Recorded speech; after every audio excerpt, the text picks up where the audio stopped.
What's going on, Dolphins? It is your boy Dillon, and I am here for day 3 roundup of everything that happened, the picks that the Dolphins chose, what they did, the moves they made. They did make some moves. We're going to get into all that real quick. I just want to apologize for not doing a live stream today. I woke up late. And then by the time I got up and stuff, it was way too late to be able to do it or whatever. So I apologize for that. But I am going to break it down. I got the scouting reports for all of the players. I'm going to give you all of the players that they picked, etc., etc. So let's get straight into it. First, let me tell you who they picked. They had one pick in round 4, one pick in round 5, or excuse me, 2 in round 5, 1 in 6, and 1 in 7. The Dolphins did trade away one of their 2 7th-round picks, 251st overall, to the Seattle Seahawks for a 2021 6th-round pick. So they dropped a pick there. They also traded, I believe it was a 4th-round pick for 49ers running back Matt Breida, which is an interesting pickup, especially because, you know, that could be a steal. Honestly, look, if I'm keeping it real and I gotta be objective, this draft overall is better than the last one. The 2019 draft is not very impressive. I think that they missed a lot there. Obviously, a couple guys aren't even here anymore. And we'll get into that a little bit more because there will be some relevance to that. But I think this one overall was certainly better. I still would have done things very differently than they did, but they certainly filled a lot of holes. And, you know, there are some concerns. There are some guys that, you know, could have been reaches. You know, maybe they chased some guys a little bit. They did, you know, move picks around after, you know, round 1. They had moved back from 26 to 30 and had gotten another pick in round 4, which I believe was 114th overall, which is, I think, what they gave away from Matt Breida. So they had 15 picks. Ultimately, by the time it was all said and done, they ended up picking 11 players because of the moves they made. They moved back in round 1, picked up that 4th rounder, but then they ended up moving up, I think, twice in this draft to pick 2 players, and then they moved back out of this draft into next year's draft with the, you know, giving our 7th round compensatory pick, 251 overall, to the Seattle Seahawks. So they ended up only taking 11 guys. They started with 14. So there's that. You can take that for what you will, whether you think it's good or bad. I mean, I don't think it's necessarily one way or the other because I think it's about who you pick, etc. As you guys know, like I said, I would have done things differently overall in this draft, but it's and look, I mean, there's definitely some themes. There are several players that have injury histories, including, you know, our supposed franchise quarterback. We'll have to wait and see if he becomes that. You know, there are a few players that appear to be a little bit of a reach. They took some players at positions that they really didn't need to take players at, including, you know, the 1st round cornerback, when there were top players at other positions. So, all right, let me get into this. Let me give you the picks. I'll give you their scouting reports, and then I'll give you the full draft picks, and then just give you a quick overview of how I would have done things a bit differently. All right, so first they started today off with pick number 111 overall. This is where they had moved up to, right? So they had moved up to pick, this is one of the times, they moved up to pick 111 and picked offensive lineman Solomon Kinley. Okay, so they added to the offensive line. Good. Let's take a look at his scouting report. So, offensive guard Solomon Kinley from Georgia, which is good. Like I said, they need to continue to hammer on the offensive line. I would have done things differently. I think they could have gotten some of the more top talent, and they could have done it a little sooner. I think they pushed it down the board a little bit. Whatever, but we'll get into that. a lot of these players do have a lot of upside. One of the biggest themes, or, you know, for this year for me is hashtag prove it. They got to prove it, man. But they got to prove it because there is so much boom potential here. They could do wonderful things. The guys that they brought in, I'll admit that to you, right? The guys on paper, they look like they could have, you know, something building here, right? But they got to prove it. And unfortunately, there is also a ton of bust potential with a lot of these guys. And so, you know, we'll just have to see, can they adjust properly? How do the Dolphins handle each one? Can they develop them, etc.? All right, but his strengths, offensive guard Solomon Kinley, his strengths: made 32 starts at guard in the toughest division in college football and has played in high stakes situations that will rival NFL environments. Okay, that's good. Excellent overall frame. That could be good for his adjustment to the NFL. 6'3", 337 pounds, so he's a big dude with adequate length, 32 1/4 inches, and size throughout. Will have no trouble playing on the interior in the NFL. Has a bone crusher mentality and looks to assert his dominance on every rep. Plays like a throwback at the position. Part of my issue with the guys that they got one guy, Austin Jackson, who I would expect would project to be their left tackle. Then the next two guys that they got, including this one, appear to be more guards. But, I mean, theoretically, if this guy could play right guard, maybe the other guy that they got, I forget his name off the top of my head. Let's see. Robert Hunt, maybe he could play tackle, although he appears to be slated more as a guard. So it's going to be really interesting to see how this offensive line shakes out. But it looks like, you know, because Jesse Davis is in there too, he didn't perform all that great at right tackle.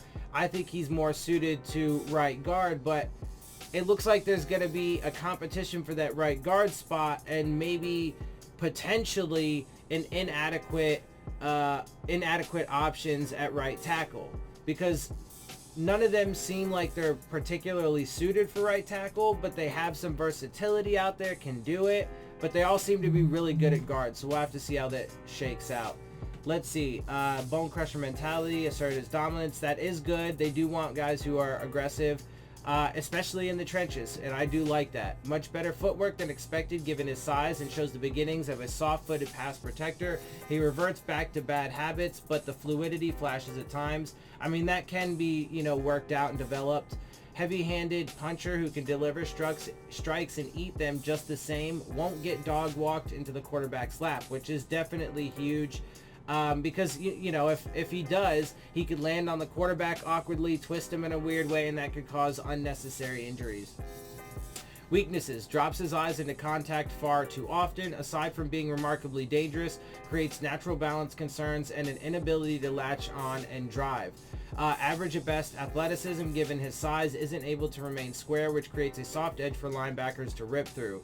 Carries weight in his midsection and would benefit from building his body to carry the weight more evenly. Can improve some athletic shortcomings with a focus on strength and conditioning. A lot of this stuff can be worked out in a, you know, professional setting. Has a tendency to stop his feet and be content with leaning against opposition at the line of scrimmage late in games. Would like to see him keep his feet hot in critical moments. Overall, Kinley often plays like two completely different players, which can be very problematic, as we have seen in the past. But if he can overcome that and build the consistency, then he could be a good player. Sometimes it's a tale of two halves, sometimes it's different games, but the worst is when it's play to play. He has to become more consistent in his technique to challenge as a starter in the NFL. He has all of the power, nastiness, and fundamental footwork needed to be a good NFL guard, but he too often reverts to bad habits in his play to be more than a backup piece early in his career. And, you know, so he was picked late, obviously, you know, so some of that could obviously be why. You know, so again, it's going to be massively important. The two most important things going forward, right? Because like I said, for me this year is hashtag prove it, because it's boom or bust, right? Now, the keys there are going to be, did they evaluate properly? Did they choose the right guys to begin with? And two, are they able to maximize, get the most out of them, and, you know, see the benefits on the field, etc., and develop them properly? His pro comparisons are Roger Saffold and Jamon Brown. I don't personally know those players too well, so I'm not really sure if those are good comparisons or not. Moving on though, well, real quick, because like I said, the Dolphins, they traded their other 4th round pick. They had one for Matt Breida, the running back from the 49ers. Now this is a really interesting pick. It could be, there are a couple guys in here that could potentially be steals. Again, there are some additional questionable picks, but we'll get to that in a minute. But this could be one of the steals for sure, and certainly could help, especially considering they didn't take a running back. But that is one of the things that I would do differently, which we will also get to in a bit. Let's focus on Breida for now. Real quick, Alan Pupar wrote a little bit about him. Dolphins land veteran running back. The Miami Dolphins did get their running back after all. After making 7 selections over the first rounds of the NFL and focusing on the offensive line and adding their potential franchise quarterback, the Dolphins got a running back by trading their first of 3 5th-round picks to the San Francisco 49ers in return for Matt Breida. First of 3 5th-round picks, so it was one of their 5th-round picks, excuse me. We're going into the 5th round anyway, so we can start with him. But yeah, so one of their 5th round picks, again, they traded up twice, including, I think it was to the 111th overall pick. I think they traded the 114th overall pick and then maybe a 5th round or something like that. It was 2 picks or whatever that they used. Anyway, so let's see. Breida spent 3 seasons with the 49ers after joining the team as a rookie free agent out of Georgia Southern. A native of Brandon, Florida, Breida has rushed for 1,902 yards in 3 seasons with a high of 814 in 2018 when he started 13 of the 14 games he played. So all right numbers, not spectacular, but you know, from what I've been hearing, it's looking like he could be, you know, a good complement to Jordan Howard. So we'll have to see. They are a bit different in their styles, so we'll have to see if that does, you know, pan out. They do have some other running backs that have some intriguing potential. God, I can't remember the one dude now that I really liked. Anyway, what stands out about Breida's career stats is his impressive 5-yard rushing average. Breida, 5'10", 190, provides the perfect complement to free agent addition Jordan Howard. He's a scat back type with good ability in the passing game, average 22 catches per season, while Howard is more of a physical between the tackles runner. The trade for Breida came after the Dolphins passed up the chance to select a running back in the 2nd round of the draft when 5 backs were taken. The Dolphins reportedly had conversations with Jacksonville about running back Leonard Fournette. For the record, I would not have done that trade. I would have taken one of the top running backs, but we'll get to that. But this actually has the look of a better trade. Breida, I actually agree with that though. I think taking Breida for a 5th round pick over Leonard Fournette, absolutely. I think it's just better value, etc. Breida was a restricted free agent this offseason, and the 49ers tendered him at the 2nd round level. Breida is scheduled to make $3.26 million in 2020 per overthecap.com and could be become an unrestricted free agent in 2021. So that's part of why, right? So he's going to be he would be a lot cheaper than Leonard Fournette, for sure.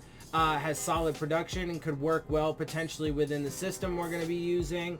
And then if he doesn't work well, he could be a free agent next season. We could just let him go, or we could re-sign him if he does perform well for us and extend him. So it's you know, we don't have any future obligations for him, but if he performs well, it's essentially like a 1-year deal. One interesting facet of the trade is it came with the pick the Dolphins acquired from Arizona when they dealt running back Kenyon Drake to the Cardinals. That pick initially belonged to the Dolphins, but it went to the Cardinals in the 2019 draft that brought quarterback Josh Rosen to Miami. So that 5th round pick that we gave away for Josh Rosen essentially got wasted, but we ended up recouping that pick because we traded Kenyon Drake to the Cardinals. So we kind of got it back and got saved there. But now we have to wait and see if it pans out the 2nd time around based off of, you know, getting Matt Breida. And I think it actually stands a solid chance of doing so. I do like him. He is a good running back. And, you know, with the guys that we have on the roster, there could be some good pairings in that group. All right, moving on then in round 5, at pick number 9 in round 5 at 154 overall. They got Jason Strawbridge. So one of my issues is that they waited so long to take a defensive end, especially when earlier on they took a defensive tackle when that was less of a need. That was in round 2. So part of my issue with this draft and last draft is that I personally don't think they prioritized properly. And again, I would have done things different, but we'll get to that at the end. So let's see, Jason Strawbridge, his scouting report. But again, they did end up filling a need. We definitely need some edge rushers and some pressure on the quarterback going forward. So they did at least, get a body to fill a spot going into training camp. Strengths, though, let's get to that. Built like a brick house and an ideal body for a 4-3 or 3 defensive end at 6'4", 275 pounds. So that obviously is something they like. The Dolphins' defensive scheme under Flores is supposed to be a 3-4-4-3 hybrid, and they like versatility and somebody who can be moved around. Played a versatile role for UNC and can line up anywhere from head up on the tackle, inside or outside the box. He came from North Carolina, by the way. Length to keep tackles off his frame, able to use his length and strength to grip running backs and make tackles off his block. Isn't afraid to line up on top of an offensive tackle and go head to head with power and length. Willing to fight in the trenches. Tough at the point of attack. Weaknesses: pass rush production was never a focal point despite 3 years of starting experience. So will he be able to, then start getting that kind of production on the next level? We'll see. True tweener when it comes to body type and athleticism. He's athletic for a tackle, but has the weight of an end. So he could certainly be useful, maybe, down specific or situation specific. We'll see how they use him. And certainly could be, valuable on special teams. Doesn't hold anchor while on the edge and will too easily get pushed back off a spot when contacted by a blocker. Hasn't developed outside pass rushing moves and doesn't have the bulk to handle a high percentage of snaps on the inside. He'll have to get bigger or be used in sub packages only. Pops up and plays too tall at the snap. So part of these later picks too is, you're just kind of taking flyers. So keep that in mind with, their commentary and their scouting reports, but also mine. It's not as big a deal as the earlier picks. It's higher capital, right? And you got to hit on those a lot more, and that's generally where the top talent comes from. So those nuances definitely need to be kept in mind here. Overall, Strawbridge has value as a versatile defensive lineman, but his scheme fit will be important for his NFL success. He has experience and has had production playing in a 5 technique alignment over the offensive tackle, so look for him to do more of that while potentially also lining up inside the tackle to rush the quarterback with his size. His pro comparisons are Henry Anderson and Carl Nassib. Alright, so continuing on, we now have also in round 5, we got another defensive end at pick 164, Curtis Weaver. And this is his, he came out of Boise State. This is his scouting report. Strengths: highly productive pass rusher with NFL size and technique and experience standing up to rush off the edge. Smart, aware rusher who won't be fooled by mind games the offense plays post-snap. Very good read and react when identifying keys from the offensive line. Productive against the run and pass. Big hitter who isn't afraid of contact and will close on the quarterback with power. Smart and poised, will read the quarterback and doesn't lose contain. Weaknesses: looked to struggle with high snap counts and wasn't in game shape for the entire season after battling an illness over the summer. Doesn't have ideal height at 6'2" or length at 32 3/8 inch arms. Teams look for from a defensive end. Zero impact against the run. Well, that's definitely not good. Doesn't flash, and if he can't set the edge and stuff, that's just not good. Doesn't flash much high-end athleticism. Beat up on below-average offensive tackle play. Well, a lot of that is definitely concerning, so we'll see. Overall, when his technique is matched by proficient offensive tackles, will Weaver be able to beat them from pass rush production? There's a question mark there, so they are asking. That's the biggest question when evaluating his tape. You love his production and how well he sets up his pass rush moves, but Weaver's lack of athleticism is a major concern when projecting his NFL potential. And so his pro comparisons are Carl Lawson and Noah Spence. All right, moving on. In round 6, they then pick up a long snapper. Long snapper is Blake Ferguson with pick 185. Part of the reason why I kind of am confused, at least, about this pick is because last year they got rid of the longest tenured Dolphin, John Denny, who's been a consistent rock for us for a long time, so they could pick up Tabor Pepper, the long snapper. And they did that so they could then draft a long snapper this year. So what does that mean for Tabor Pepper, right? And that's kind of part of one of my concerns with this draft overall is then they picked up guys where then other guys on the roster who were expected to be contributors, or maybe some of the hopefuls from the roster last year, are just getting dropped down, the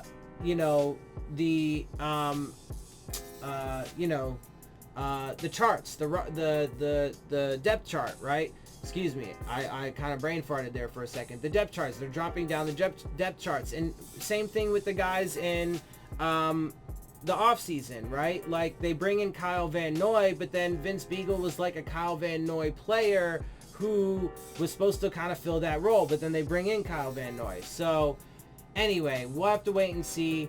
I don't have like a total full scouting report, but I have some of his stats and stuff. I mean, he's 6'3", 229 pounds, 31 and 38 inch arms with 9 3/4 inch hands. He came from LSU, and let's see, he had a 5.07 40-yard dash. He didn't do the bench apparently, or the 60-yard shuttle, but he had a 31-inch vertical, a 112-inch broad jump, a 7.43 second cone, and a 4.52 20-yard shuttle.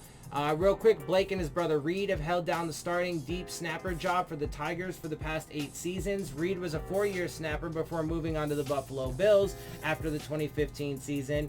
Blake redshirted that year after being named top high school snapper in the country as a junior and senior at Buford High School in Georgia. And so look, if he ends up being better and he ends up being our long snapper for like ever, then that's great. But they probably could have picked him up like as an undrafted guy. They didn't necessarily need to use a draft pick on him, and it is a little bit confusing considering what I mentioned before. But he has been a reliable special teams ace ever since, so it is good. Like I said, a lot of these guys do have high upside potential, and they just have to develop them properly. He was a team captain in 2018 and 2019. Ferguson is a type 1 diabetic and has worked with various charities to raise awareness. Okay, well, hopefully that doesn't affect him on the field, as long as he's taking care of himself, eating properly, and so on. I'm sure he'll be fine. Anyway, so finally, at the very end, in round 7 at pick 246 overall, we did have another 7th rounder, like I said, but they traded the 251st overall pick to the Seattle Seahawks for a 2021 6th rounder, and they pick up running back Malcolm Perry. Now, this guy is interesting to me. It's also a little confusing because he's also a quarterback, but it's intriguing. He was a quarterback / running back for the Navy, and he was a dual threat. My idea for this is that their ideal situation for him would be maybe, for trick plays, for, maybe some wildcat type stuff. So it is interesting. Like I said, he came from Navy. He's 5'9", so he is small, 186 pounds. So he is a little guy. He had a 4.63 40-yard dash, so he's not even super fast. He only did 10 reps on the bench press, so he's not super strong either. He had a 36-inch vertical with a 122 broad jump, which actually is pretty impressive, and had, pretty quick 3-cone and 20-yard shuttle of 7.12 and 4.31 respectively. But he was taken in the 7th round, so he could be a hit, he could be a miss, who knows. But he is intriguing because he could be a bit of a gadget player, and certainly could cause some confusion on defenses if he lines up, maybe even with Tua, right? So, but he was a quarterback, so he does have potential to throw the ball as well. Perry's parents both served in the Army, but he decided to attend the Naval Prep Academy for 1 year after leaving Kenwood High School in Tennessee as a two-time All-State player. He played in 3 games as a reserve in 2016, 973, 8.1, one touchdown rushing. Those were his stats. And then came on to lead the midshipmen in rushing the following year. 138 for 1, 182 for 8.6, and 11 touchdowns. I'm not exactly sure what these statistics are. Splitting time between quarterback 3 games and slot back 9 games. But he did have like over 2,000 rushing yards and 1,000 passing yards in a single season from what I saw. So that's why I said it is intriguing. Perry started the first 5 games of the 2018 season at quarterback before moving to slot back for the rest of the year. He was one of the top playmakers in the country as a senior, receiving the American Athletic Conference Offensive Player of the Year award. Perry finished second in the country with 2,017 rushing yards and tied for third nationally with 21 rushing scores on 295 carries, 6.8 per, which is pretty impressive, and 13 starts at quarterback for the 11-2 Navy squad. He also completed 48 of 86 pass attempts, 55.8%. That's all right, for 1,084 yards and 7 scores with 3 interceptions. So, like I said, high upside. There's a lot of intriguing aspects to that kid. And so he could be a gadget player for trick plays, wildcat kind of stuff, maybe line up with Tua. And so it is intriguing to see how they will develop and use him. All right, so that is everything from day 3. Now, just really quick, I want to recap the entire draft and then just tell you, how I would have done things a little bit differently, especially how the board fell. So obviously our first pick in round 1, pick 5 overall, was Tua Tagovailoa. Then we came in at pick number 18 with offensive lineman Austin Jackson, who is projected to be our left tackle from what I can tell. Then we ended round 1, pick 30th overall after trading back to get Noah Igbenogany, cornerback. Round 2, we then pick at 39th overall offensive lineman Robert Hunt, which maybe will be our right tackle, possibly projects more as a guard. We'll have to wait and see. Then also in round 2, they got defensive tackle Raekwon Davis, 56th overall. Round 3, 70th overall, safety Brandon Jones. Round 4, 111 overall, offensive lineman Solomon Kinley. Round 5, 154th overall, defensive end Jason Strourbridge. 164th overall in round 5, defensive end Curtis Weaver. Round 6, 185 overall, long snapper Blake Ferguson. And then in round 7, pick 246 overall, running back Malcolm Perry. So the ways in which I would have done things differently. So first of all, my philosophies about quarterbacks, never in round 1 or 2, whatever. And they absolutely could have gotten Jake Fromm or Jacob Eason in round 4. Because both of those players fell there. And those were quarterbacks that were potentially even, round 2, round 3 guys, whatever. So they could have gotten tremendous value for them in, round 4 to where they fell. Or if you really wanted a first round quarterback still, you could have even gotten Jordan Love at the end of round 1 instead of the cornerback, which I believe was a little bit redundant, a little bit overkill, and maybe a bit of a reach, a little bit too high, especially when you have 2 of the top 3 highest paid corners in the league already, and he seems to be a bit of a carbon copy of one of those guys, Byron Jones. And unfortunately doesn't seem to be very good at producing turnovers, which can be a bit troublesome, especially for his draft status. Additionally, I saw a thing where even though we went from having 14 to 15 and then down to 11 picks, our draft class is still expected to be more expensive or cost more than any other team's draft class. One, because of number of picks, but also because of those 3 first rounders. But anyway, they could have gotten Jordan Love there. The Green Bay Packers had moved up to get him, and they could have feasibly gotten Jordan Love. They also, and this is how I would have done it, right? So if I was going to take a first round quarterback, I would have taken Jordan Love there. However, the way I would have done this is I would have taken probably Tristan Wirfs with our first pick.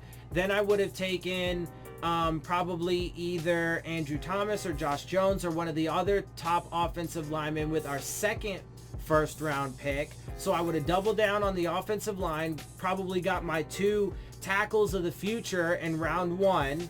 And then with the third first round pick, I would have taken safety Xavier McKinney, most likely. Safety Xavier McKinney, the top rated safety, and especially since that's a dire area of need, I would have taken the top rated safety with that third first round pick. Then going into the second round, I would have taken a running back there because DeAndre Swift, Jonathan Taylor, J.K. Dobbins, like all of the top running backs were still there. I probably would have gone with Dobbins with the first of our second round picks.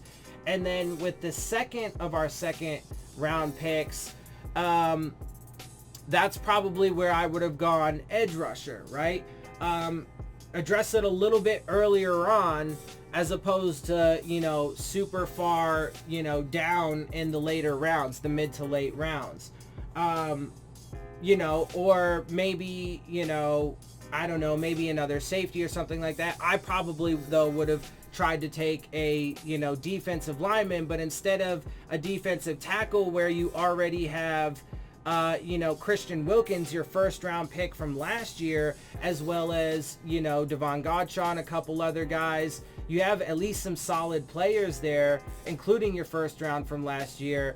It seemed a little, unnecessary, especially when we need edge rusher more, right? I know they picked up some guys in free agency, but I would have taken a pass rusher. And then towards the later, rounds, instead of picking up a long snapper who you probably could have gotten as an undrafted free agent, or even, that quarterback / running back, Malcolm Perry, you could have gotten guys like that as undrafted free agents, and instead they could have doubled down on safety, or then they could have, maybe that's where they could have taken another corner, or, doubled down on running back. They sort of did. So, I mean, that's an interesting pick for me. And, it's so far in the draft that it's certainly worth the upside of taking him there, but, I would have prioritized a little bit differently, and I certainly would have stacked my upper draft talent, my first round picks around, the offensive tackles, offensive line, and then safety. Would have gotten one of the top, running backs in the draft, or the top running back in the draft. And I think that would have been a little bit better, but they certainly filled tons of needs. And on paper, they seem to be massively improved. Now, like I said, to wrap this up, I'm just going to end with the themes of this season. It's boom or bust. There's tons and tons of potential for great things, but also tons of potential for things to go terribly wrong. And so they have to prove it. They have to prove that they made the right picks, that they can they can develop these guys, that the guys that they brought in free agency are going to be able to live up to their contracts, hopefully maybe even get through the full lifespan of them, and, prove to not be overpaid guys. So we'll have to see how it all plays out. There should be some interviews accompanying this video, so check out for that as well with the players and stuff, etc. So be sure to check that out. But otherwise, I'm going to get out of here. I hope you guys enjoy my videos and perspective. If you do, make sure you hit the subscribe button, make sure you hit the like button, make sure you hit the bell if you want to get the alerts. Share my channel and videos with your friends and family. Leave your questions, comments, and concerns down in the comment section. And of course, as always, make sure you follow me on Twitter at Dillon Tartaro. And with that, I am out. I'll see y'all soon. Fins up.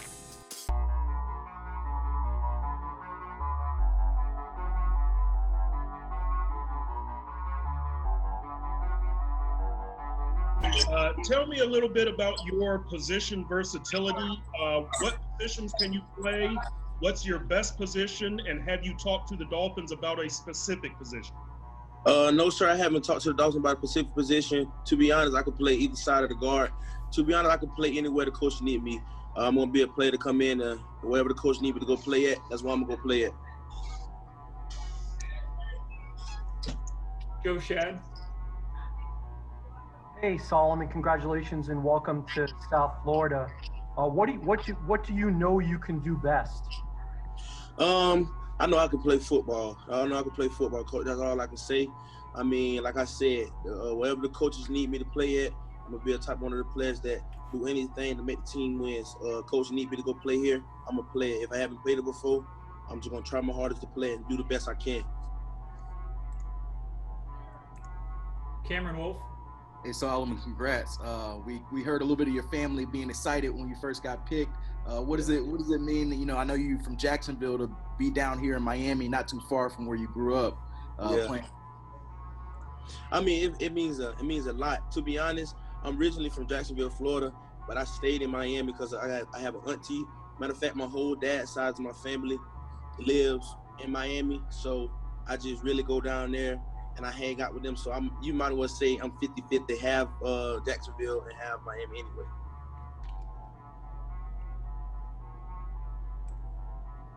Steve Wine.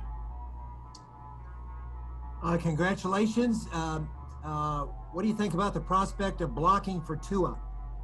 I mean, it's gonna be a tremendous. I'm gonna do whatever I can to protect him and help him. I'm ready to work with him. He's a great quarterback, and I'm ready to work with him.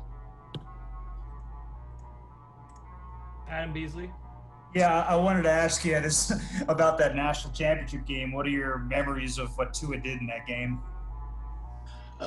Everybody know what he did that game. I mean, he's tremendous. I hear about like from other offensive linemen at the combine, people, other offensive linemen that I know. I hear that he's a tremendous person. I hear that he worked very hard, all that type of stuff. He's a very good player, and everything that everybody has told me, it shows on the field. I can already tell the type of personality he got and the type of person that he is around in the locker room. So I'm just blessed for the opportunity to play with him. Cam Wolf. Hey Solomon, we heard on the profile on the broadcast that you're a lifeguard. Yeah. Can you tell me about that background and how that happened for you? Growing up, man, it's just really at the younger age, I really couldn't play football because of my size I was and all that type of stuff. So it would have to be anything else. I played basketball and I also swim. So that was the only thing that was open for me at the time. So all I did was went out there and swim, and then somehow I came to be good. Then I seen my other like my brothers and my cousins and all that type of stuff had an opportunity, like they was getting paid for after they got a swim team after they get to a certain age. So I was like, well, they're getting paid for it. I know how to swim very good. I know how to swim very fast. Why shouldn't I? So at the age of like 15, all the way up to the end of high school, I was a lifeguard. Chris Perkins. Hey, Solomon, the Dolphins are having a lot of competition on their offensive line. Quite often, guys at your level, you haven't had to compete. You've been the best, and you know the job has been yours. I want to know, have you had to compete for a starting job in your life, whether it's high school or college? And what was that like mentally? Did it make you sharper, or what did it do for you? I had to be honest, Coach, I had to compete my whole life. I had to compete to get here, and that's what drives me right now. In Georgia, I had to compete. In high school, I had to compete. I feel like if there's nobody competing with you or pushing you, you ain't gonna bring out the best of you. So competition is what everybody needs on every team at any position or any aspect of life, to be honest. Hal? Hey, Solomon, congratulations on the pick. I want to go back to the lifeguard stint for just a second. You ever rescue anybody? Tell us about your most memorable day on the job. Yes, one time I had to rescue a kid during swim lessons. I was teaching him swim lessons and stuff, and then he accidentally slipped off the bottom of the pool, and I had to pretty much save him. That was the one time only that I had to save a kid. Other than that, never had to really save anybody. Joe Shad? Solomon, I heard you mention all the family you have in Miami. Were the Dolphins your favorite team? Who was your favorite team and player when you were young? Oh yeah, I like the Dolphins as well, but like I said, I'm a home native of Jacksonville, Florida, and it ain't no way that my family here and friends around here will not let me cheer for the Jacksonville Jaguars. So yeah, growing up, I'm from Florida, so Miami and the Jacksonville Jaguars was one of the two teams that I looked at a lot. Steve Wine? Solomon, did you say you were a lifeguard because you couldn't play football because of your size? And are you saying you were too big for Pee Wee? And how big were you when you were little? Yeah, to be honest, like I remember times my mom told me as I grew up, she was like, the age I was, I had to play up with the big kids and all type of stuff. My mom was like, I'm not letting my son go out there and do that. He's not finna hurt himself. But to be honest, at that age, I really could have played with those guys. But that was like my very first time playing football. So my mom was like, I don't know what they're gonna do to him, anything like that. But I always begged her and asked her, can I do it? But the type of person I am and my family is, we always gonna be supportive against everybody. So once my brothers and them was out there playing football, I always went out there to support. And then my time come for me to swim and play basketball. We'll go to Safid. Hey Solomon, congratulations. What were your meetings like with Brian Flores and Chris Greer and any other Dolphins assistant coach you have met during the draft process? It was really a brief conversation. They told me they liked what I did, and then they told me a lot of things I need to work on to prevent from doing this and doing that. So it was really I really felt the love, the camaraderie in the room, and the coaches that they want you to be better, and we're trying to change the organization at Miami.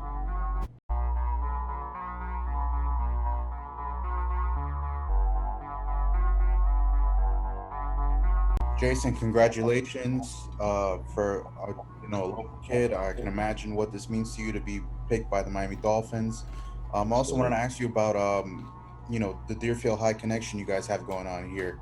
So many other players have been drafted too. You guys have been able to be a powerhouse down here in South Florida, and now in the NFL. Yeah, it's in the DNA, it's in the bloodline. Down there in South Florida, we do it all. It's football centric. So this is big time. Adam Beasley, Miami Herald.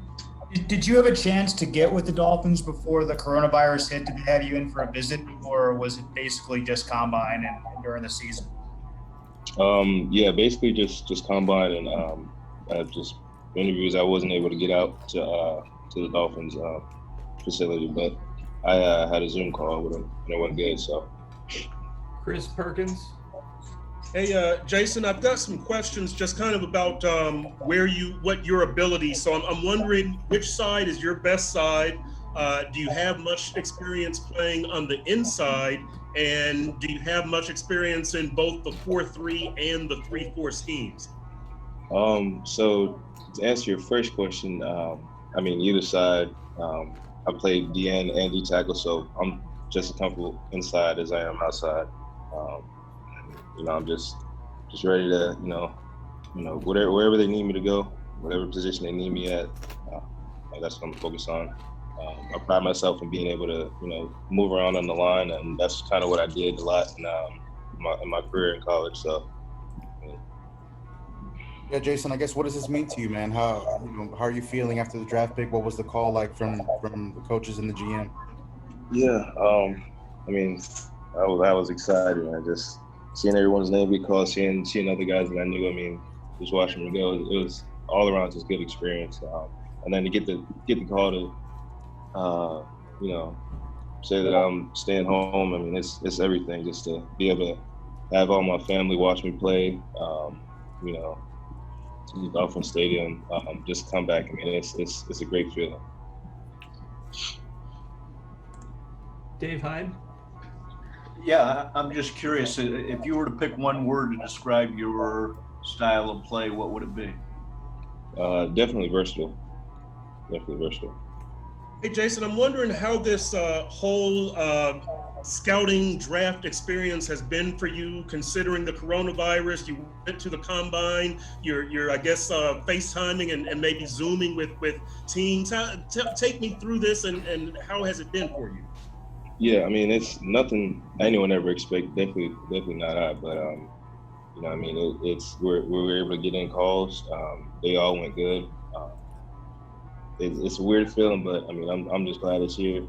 I'm glad. I'm just ready to put on the pads and go to work. Adam Beasley. What do you know about Tua Tagovailoa? Great player, great leader. Just seeing him play in all the big time games, coming out on top. He's a good leader. So I'm excited. I'm excited to join the team. Jason, I'm sure you've kind of, I guess, picked up on some of the things the Dolphins have been doing here, picking yourself up, Raekwon Davis, Byron Jones, having Xavier Howard, the other DBs that were picked in this draft. What do you think about this defense that's kind of being built here in Miami? Yeah, I don't know too much about it, but I mean, I'm just ready to get in the playbook, go to work, wherever I need to be, whatever position I need to be at. I'm just ready to go and get to work and get in the playbook. Adam Beasley.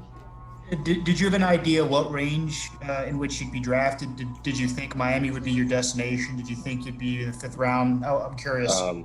Yeah, it was kind of all over the place for me. But I mean, I didn't care. It was just as long as my name was called, whether it was free agency or first, second, whatever it may be, I was just ready to get to work. Cam Wolf. Hey Jason, congrats. Are you comfortable playing the five tech position in an odd front? Absolutely. Perkins. Hey, Jason, very quickly, I believe that you had a pretty good performance in the victory against the University of Miami. Tell me about that game, what it meant to you. Did you block a kick or something like that, right? Yeah, I did. Just being the hometown team, I kind of had a little bit more of a chip on my shoulder just going again. It was a good game.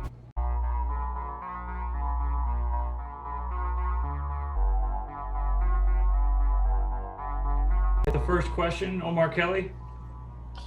Curtis, congratulations on being drafted by the Dolphins. What was this process like, and what was it like to wait till day 3 to be selected?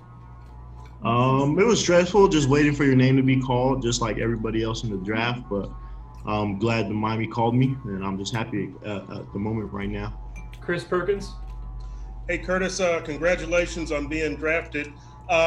The Dolphins are building a lot of competition at different spots on the roster. Edge rusher / defensive end is one of them. I'm wondering how many times in your life you've had to compete. Like in high school, did you have to compete, or were you the best? At Boise State, did you have to compete for a starting job? And what was that experience like for you if you have had to compete? Every level I played in, I had to compete. I think that's just the game of football. So competition is where you excel, I feel like, and I'm just coming in here to compete with other guys on the team. Cam Wolf. Congrats, Curtis. I know you probably expected to go a little higher. I know some people were questioning what your true position was. What do you think your best fit is in the defense, and where do you feel like you're most successful? Wherever the coach needs me to go as of right now, with the Dolphins, I know the coach is going to put me in great position for me to make plays, and I'm just behind them 100%. Adam Beasley.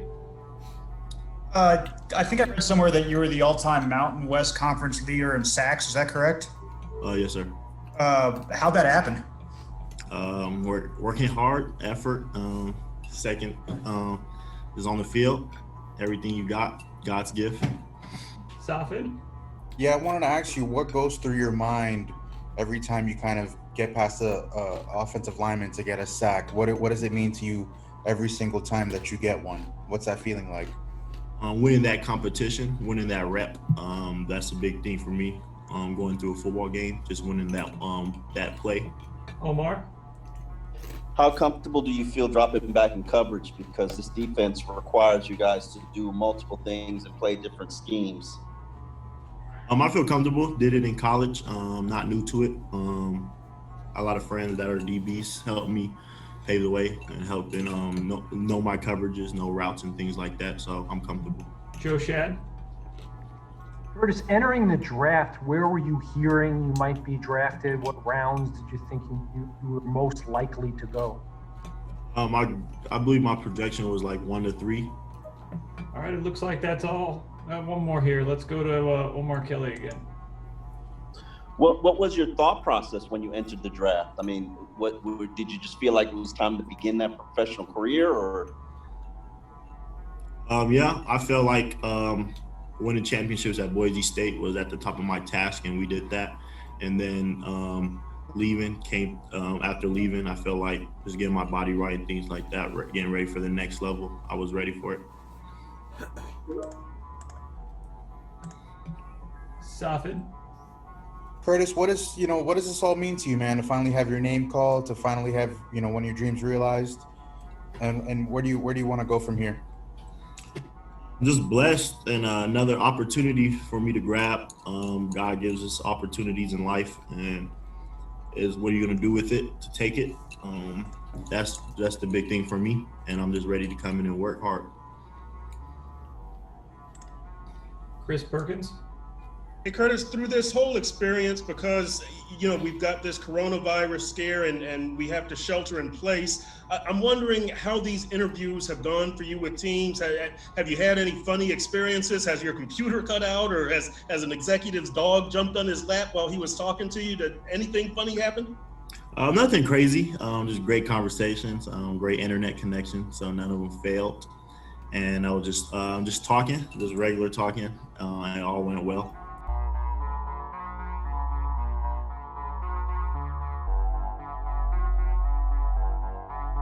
Blake, congrats, man. First, I know you obviously play a unique position. Were you expecting to get drafted, especially this high? For me, I always had my sights set on being drafted, and so that was a goal from day one. Coming into today, I knew that there was an opportunity for me somewhere, and I'm fired up to be in Miami, and looking forward to the opportunity.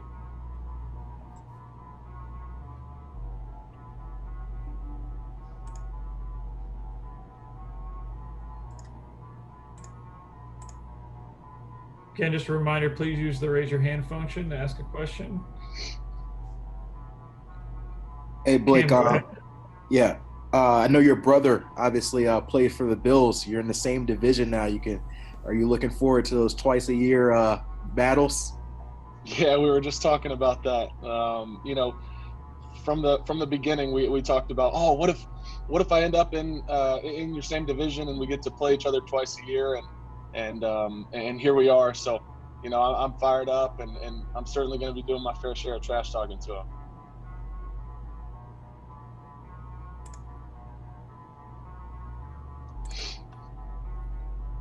We'll go to Safid. Blake, congratulations. What's the draft experience like for a player like yourself, man?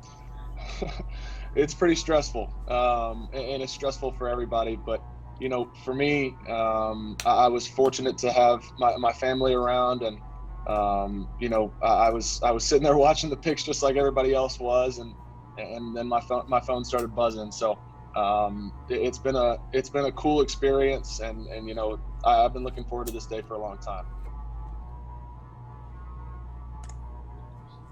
Go ahead, Safid. What were your conversations like with the Dolphins just now? And I guess maybe you've probably spoke with Danny Crossman, special teams coach. What was the relationship like there? Yeah, it's it's an awesome organization, and I spoke with a couple of folks just now, and they're fired up to have me there, and I'm fired up to be coming. So I know Crossman well, and he coached my brother in Buffalo for a couple of years, and I think he probably trusts our bloodline, and he knows that the Fergusons are a good group of snappers. Cam Wolf. Hey, Reed, you're the latest in what has been a real heavy LSU class of draftees. You guys are one away, I think, of breaking the record. How much have you guys talked about that, and how good does it feel that you're, part of the group that can help make that happen? Yeah, it's going to be so cool when a couple more cards fall, and the LSU Tigers, 2019 Tigers, break the record, because this year we knew we'd have a special opportunity, and this has been an incredible draft class, starting with Joe all the way from top to bottom. So I love those guys, and I'm fired up to see where the rest of them go. Omar. Why long snapping, and how does this become the family trade? So Reed actually started doing it before I did. He was in, I believe, 8th or 9th grade, and he started doing it because the guy that they had on the team that was doing it had gotten hurt, and so he tried it out and said, "Hey, I'm not really playing a whole lot at tight end, so gonna test out what I got at long snapper. And he went to some camps, had some success, and then I kind of fell in line with him because, you know, I knew that I wasn't going to have the genetic makeup to be a world-class tight end or a world-class linebacker. And so, you know, I wanted to play at the next level, which was college, and then ultimately play in the pros. And so, you know, that was an opportunity where I could see the field and I could contribute to the team. We'll go to Adam Beasley. Yeah, I wanted to ask you about the LSU-Alabama game. First of all, how much trash are you going to talk to Raekwon and Tua? And second, how impressed were you by what Tua did that day so shortly after undergoing surgery? Yeah, you know, that game is one that, you know, we mark on our calendars every year. It's no secret that LSU-Alabama is one of the most highly competitive games in all of football. And so, you know, that's one that I look forward to every year. I mean, I grew up with half of my family being Alabama fans. And so, you know, that's one that I'll be able to look back on this past season. And I'll certainly talk some trash to Tua as well. Chris Perkins. Hey, Blake, I wanted to ask you about the family connection of long snapping. You take over for your brother at LSU, and now I guess you get to see him twice a year because he's up in Buffalo. How special was it to take over for him at LSU, and how special could it be to see him at the NFL level? Yeah, man, it's going to be awesome, and you know, it's been a fun journey the last couple of years, and I was fortunate enough to be at LSU with him for one season. I got to redshirt under him, and then you know, after that I was able to take over and sort of leave my mark on LSU. And you know, this is, like I said earlier, this is one that we've been looking forward to for a long time. So to be in the same division as Reed is going to be pretty special. Cam Wolf. Hey Blake, what's the pre-draft process? I know it's probably different in different years, but for a long snapper, when the coronavirus is going on, how do you show your goods in a situation like this? You know, I was fortunate to be able to go to the Senior Bowl and to the Combine. You know, a lot of guys this year didn't get to have their pro days. I didn't get to have a pro day, and so I was really banking on, you know, the film that they got from the Senior Bowl and from the Combine. And so, you know, for me, I sent out a pro day video. I recorded a pro day video where I was doing long snaps and short snaps so that they could see my progress that I had made from the Senior Bowl to the Combine to my pro day. And so that was really all we could do. I mean, we weren't able to have you know, personal workouts, individual workouts with teams, and so you know, that's really all I could do. Dave Hyde. Yeah, I know you said in good fun trash talking your brother and trash talking to us. So I asked this question in good fun too. Is it normal for long snappers to trash talk? No, I try to keep my mouth shut as much as I can because of the position that I play, but I pick and choose my battles. Safid? Blake, I think we'd be remiss to not ask of your best Coach O impression. You know, a lot of NFL reporters love asking LSU players that, so give it to us if you can. I don't do a great Coach O impression. Everybody kind of has their own impression of him. But you know, for me, I always think it's funny because you can't really do a Coach O impression without like yelling. You have to. It's like as loud as you can be. But I guess I'll give you a one team, one heartbeat. Chris Perkins.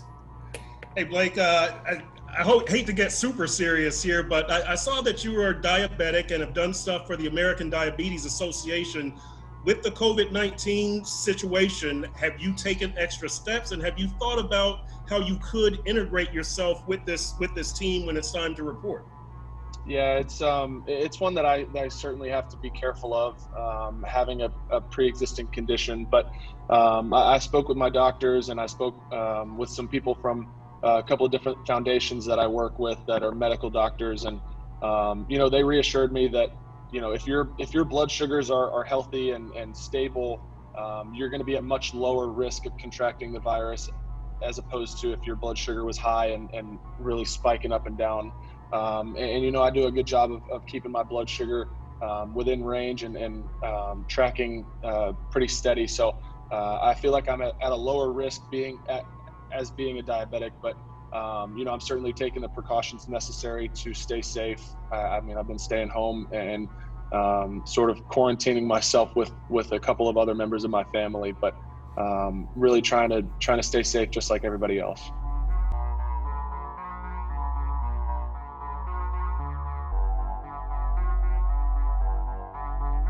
Malcolm, congratulations. It looks like you might have the ability to play running back, wide receiver, and quarterback. What have you heard about where you project on the Dolphins team? Haven't heard much. Just going in with an open mind, positive attitude, and ready to play wherever they choose to throw me first. That's a military kid. Where did they have you do at the combine? I played wide receiver at the combine. That was my main position. That's what I've been training for the whole time. But the willingness, and I think I have the ability to go other places if need be. Cam Wolf. Hey, Malcolm, congrats. I believe you're the 8th Navy player to be drafted, and obviously the DoD policy changed things for you to be able to play right away. What does that mean to you, the ability to play right away, and how the Service Academy is providing that for you? It means a lot. It means the world. As a kid, growing up, this is a dream come true for sure. So just choosing that route and then everything unfolding in a very fortunate sequence for me with the rule being changed. But it means a lot because I know a lot of guys that I played with in the past who didn't get the opportunity that definitely had the talent. It means a lot to be in this position. I'm very fortunate. We'll go to Chris Perkins. Hey, Malcolm, congratulations. I wanted to ask you about attending the academy, why you attended there. Were there other choices for you? And if I'm not mistaken, I thought at least years ago you had to get a politician, a senator, or a representative to write a letter. How did that process go for you as well? So I didn't have a lot of offers coming out of high school. I had the 3 service academies, which were probably my best offers. So kind of narrowed it down to those 3 and chose Navy after a good visit. And it's a pretty strenuous process to get into either one of the academies. You have to get several senators' signatures and recommendations, and it's a pretty long process. And I ended up having to go to the prep school as well, so spent a year there before I actually got on campus. But I enjoyed my time there for sure.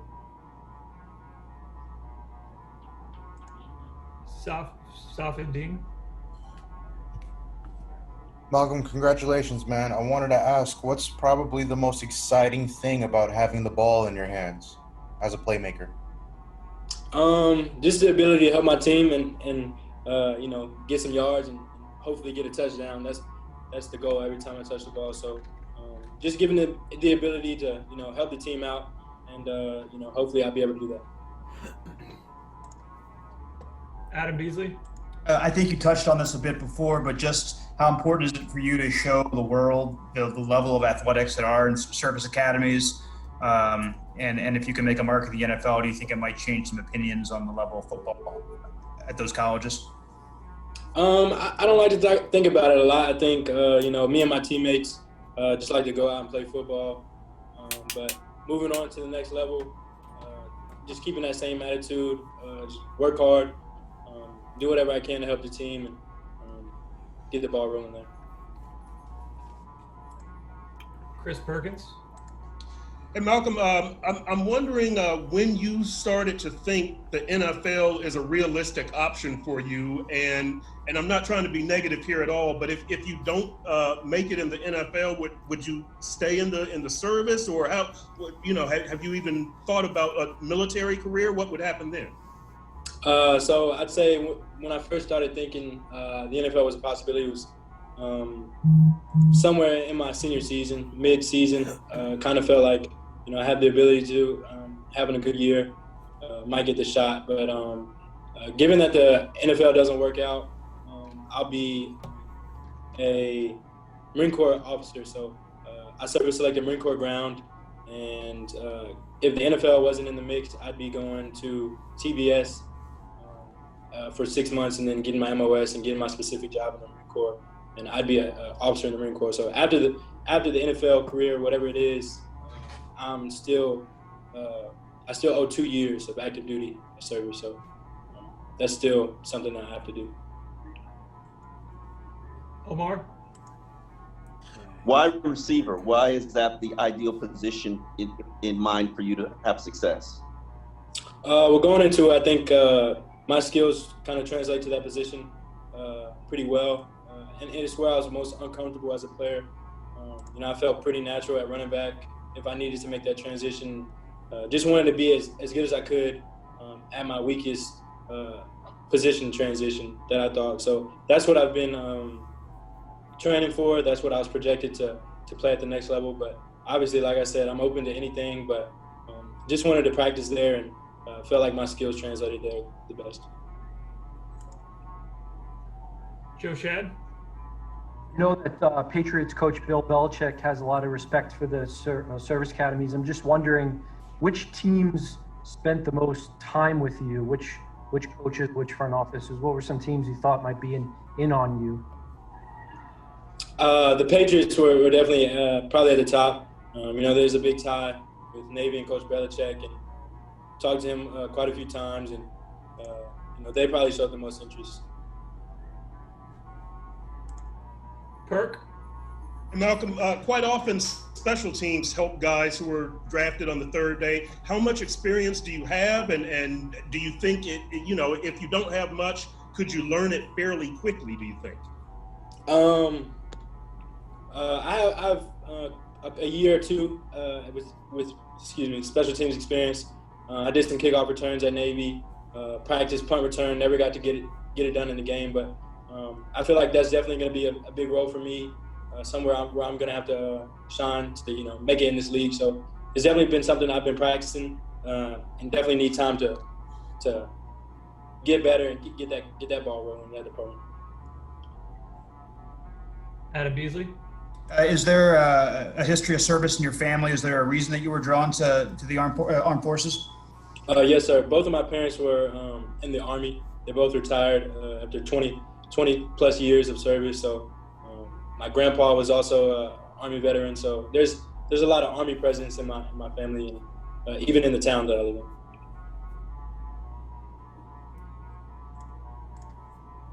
Follow up for Beasley? Yeah, I had a quick follow-up. How was that conversation when you told them you're going to Annapolis? It went pretty smooth. Not much problems there. Both of my parents and my family were pretty supportive, but the only person that still has a problem with that is probably my father. He tends to root for Army a little more than I'd like in some cases. We'll go to Joe Shad. I know that at the Naval Academy, the academics are difficult and there's a lot of challenges with managing time. Is there anything else that you would tell someone who's never been through, done that experience that is sort of unique or helps prepare you for any situation? I'd say just the handling the lack of time to do all the things that you're asked to do, time management. I think that's the biggest thing that I'm coming out of the academy with. Is dealing with, the countless military obligations I have, playing football, and then the academics, and being able to mold that into one and be efficient at it. So I'd say coming out of the academy, definitely being efficient with your time.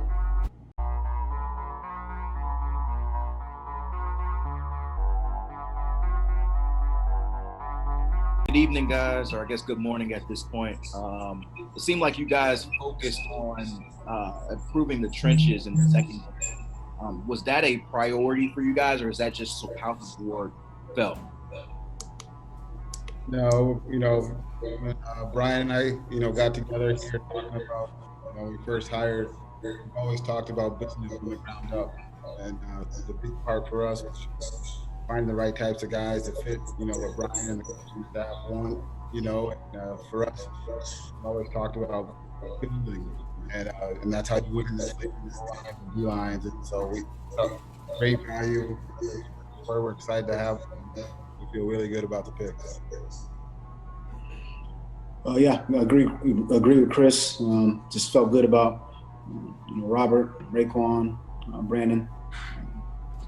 All three picks, all tough physical players, fundamentally sound, and but I like all rookies. Got a long way to go, and a lot of improvements to make. Hopefully, we can get them as soon as possible. Adam Beasley.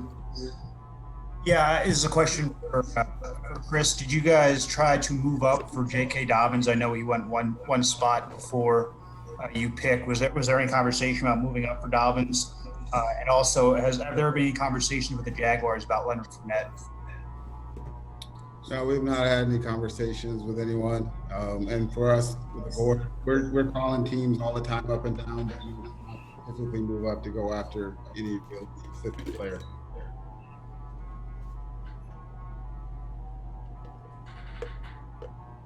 Steve Wine. How much better do you feel you've gotten in the offensive line in the last days? I think there's a lot.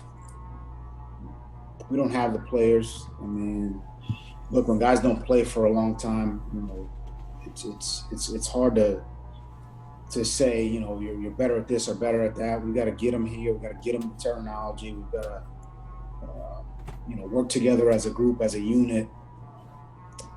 I think we feel good about the players we've selected, but at the same time, there's a long road ahead. We'll start by getting them here, which with all that's going on, that's there's some obviously that's an obstacle and something we're going to have to find a way to get them the information, the terminology, the information, through obviously these types of platforms. But look, I mean, on the offensive line or the defensive line, it's a team game. We got to get to know each other, trust each other, build the communication. So we've got a long way to go. Chris Perkins. Yeah, Flo, I wanted to know how close you are after 2 drafts and the free agency to getting the type of player that you want. I know you want tough players, you want versatile players. How close are you to having a team full of the guys that you want right now? I think there's a lot of guys like that in our building. Prior to the draft, and every year, every team brings in new players, whether it's through free agency, and every team's picking new players during the draft. So, every year is a little bit different.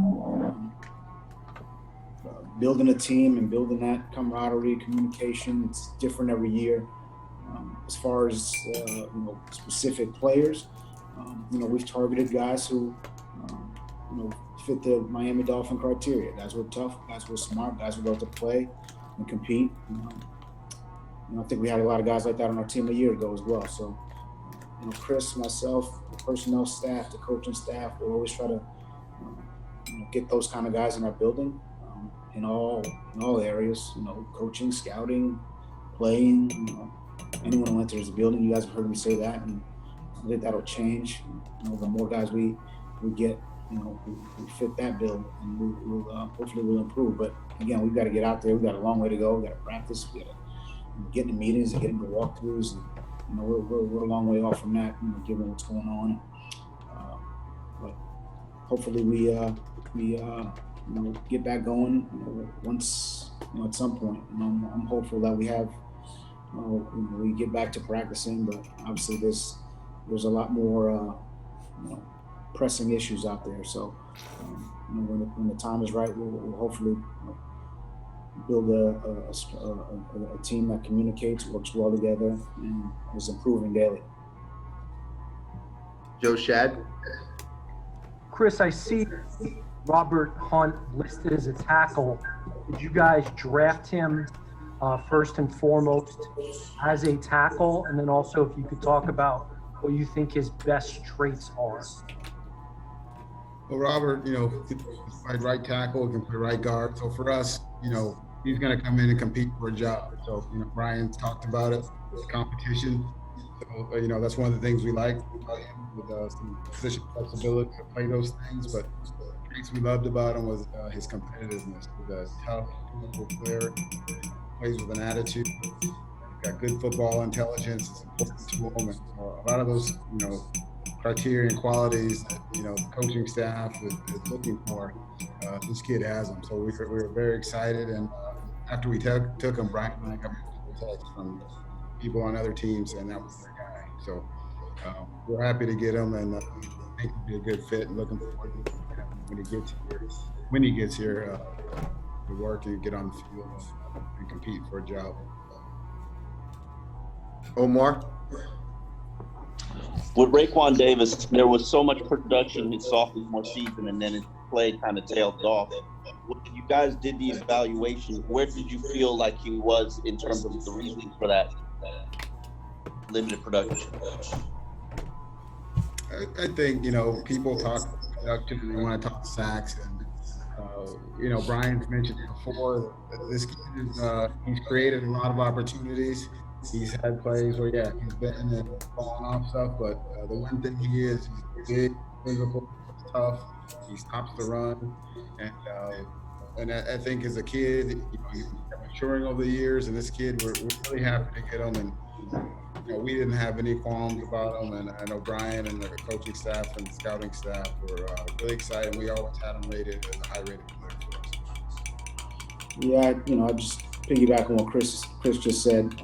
Omar, I've always, told players that you can play a great game and have no stats. If you set the edge every time, if you're in your gap, if you make every tackle, if you, force the ball wherever we want to force it, if you make your block, you can have nothing on the stat sheet, but we'll play a great game. I'm on record saying that to players, dating back, as long as I've been coaching. I truly believe that. So, when people say statistics, when I see Raekwon, I see a guy who's, defeating blocks and taking 2 blocks, and, creating plays for his teammates. So, there's a lot of hidden statistics that I look at personally, and I think he's. I think he does a good job maybe in some of those hidden stats. Alan? Hey guys, this could be for either one of you. With Brandon Jones, how much was special teams part of his appeal to you guys? It's his whole game. So he's a good football player. He's smart. He tackles. He covers. He can play on teams. If someone, met him at the Senior Bowl, and the coaching staff, Brian, was going to feel really good about him. And the more we got to spend time, they showed that thing about him. Every team was studying him play. And, he's a really good football player, an all-around football player. A lot of the coaching staff was always important. Adam Beasley? Chris, you have, I think, 9 picks tomorrow. Do you intend on using them all, or are you going to think about moving a little bit? Yeah, like I said, we'll always look for every opportunity we can to, improve and do what's best for the roster and the organization. So, we'll be moving around. We may pick them all. So who knows how the day unfolds? The draft is always kind of about it. We'll see how it unfolds. All right, we'll do a final question for Travis. Hey guys, this question probably more for Chris, but I'd love to get your take on it as well. So, on the field, Brandon Jones checks a lot of boxes playing safety, blocks, special teams. But I wanted to ask you about his request to get all your defensive tape in the pre-draft process. How much does that type of thirst for knowledge and preparation help bump a player's grade on your guys' board? Just, what I said earlier, they just speak for and I won't speak for Brian or thoughts, but when you talk to the people at Texas about him, 3 years starter, what he did there, that all the qualities and intangibles that everyone liked. Well, I'd say first and foremost, he's a good player. I don't want guys to feel like if they just show up and show us that they watch a lot of tape that we're gonna draft him. That's certainly not the case. This is a guy who he's smart, and he communicates, and that's obviously an important part of the game. But he can run, he tackles, he does a lot of good things physically. And, while that was impressive. What we saw on the field was where we were. The lion's share of the evaluation was made. All right, guys, I hope you enjoyed the interviews and the press conferences. If you did, and if you like my show, my perspective, my channel, make sure that you hit the subscribe button. Make sure you hit the like button. Make sure you hit the bell if you want to get the alerts. Share my channel and videos with your friends and family. Leave your questions, comments, and concerns down in the comment section. And of course, as always, make sure you follow me on Twitter at Dillon Tartaro. And with that, I am out. I'll see y'all soon. Phins up.